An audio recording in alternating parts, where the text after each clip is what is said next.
Have you ever wondered what really makes a prayer for healing work? What gives it power? Today, we're diving into a devotional text that has a really specific and pretty powerful take on that exact question. We're going to break down its core argument.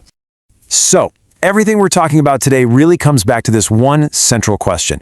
What is it that makes a prayer for healing effective? It's something people of faith think about all the time, right? Well, the source material we're looking at gives a surprisingly direct answer. And to really get our heads around that answer, we're going to walk through 5 key ideas.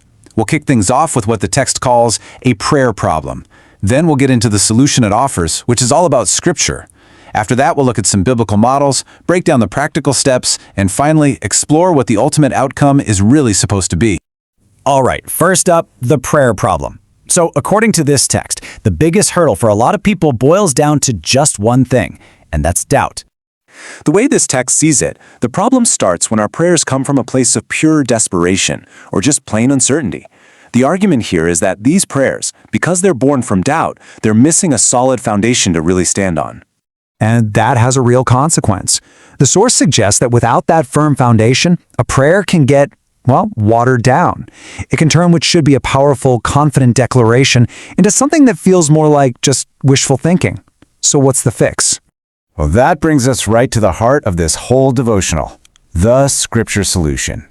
This is where the text really pivots from talking about the problem to laying out its proposed answer. So the text lays out this method it calls Scripture-empowered prayer, and the key idea is right there in the word anchoring. It's a great metaphor, right? Instead of praying from a place of floating uncertainty, you literally anchor your prayer to specific written promises from Scripture. The whole point is to swap out that doubt for real solid expectation. So why an anchor? What does it do? According to the source, it's a 2-for-1 deal.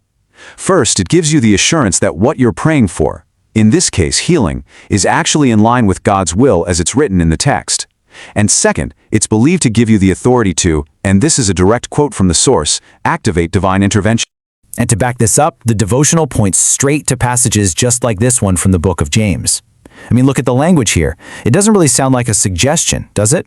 It reads like a clear instruction followed by a promise. This right here is the kind of scriptural foundation the whole approach is built on. Okay, so the source has laid out a principle. But what about examples? Does this idea have a track record? Well, that brings us to our third section, models of healing.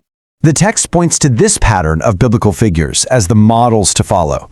You've got Elijah, who called on God's authority and saw a boy restored to life. Then you have the disciples who healed people by speaking the word in faith. And of course, the text presents Jesus as the ultimate example, someone who simply commanded sickness to leave. So this slide really gets to the core distinction the source is trying to make. On one hand, you've got prayer that comes from sympathy or emotion. The text argues that can be limited. But on the other hand, you have prayer rooted in scriptural authority, which it says transforms the whole thing into a powerful declaration. The key difference here isn't about sincerity, it's about the foundation. Okay, this all sounds interesting in theory, but it kind of leads to a big practical question. How do you actually do this? And that brings us to our fourth section. From word to action. So in its life application section, the devotional gets super practical. It lays out this really clear 3-step process.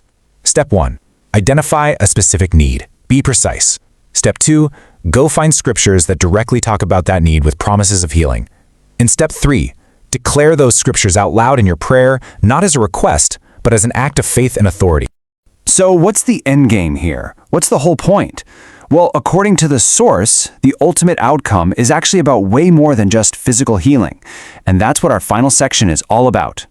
You see, the text argues that doing this creates a whole bunch of benefits that go way beyond the immediate need. It's designed to strengthen your faith, to build your sense of expectation, to help you persevere. The real goal isn't just a one-time healing, it's about deeper spiritual growth and getting in sync with God's will.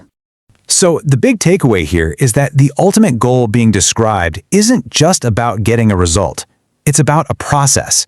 It's about a transformation, turning a believer into what the source itself calls a vessel of faith, someone who's learning to trust in a much bigger plan, including the timing and the methods. And that kind of leaves us with one last, much bigger question to chew on.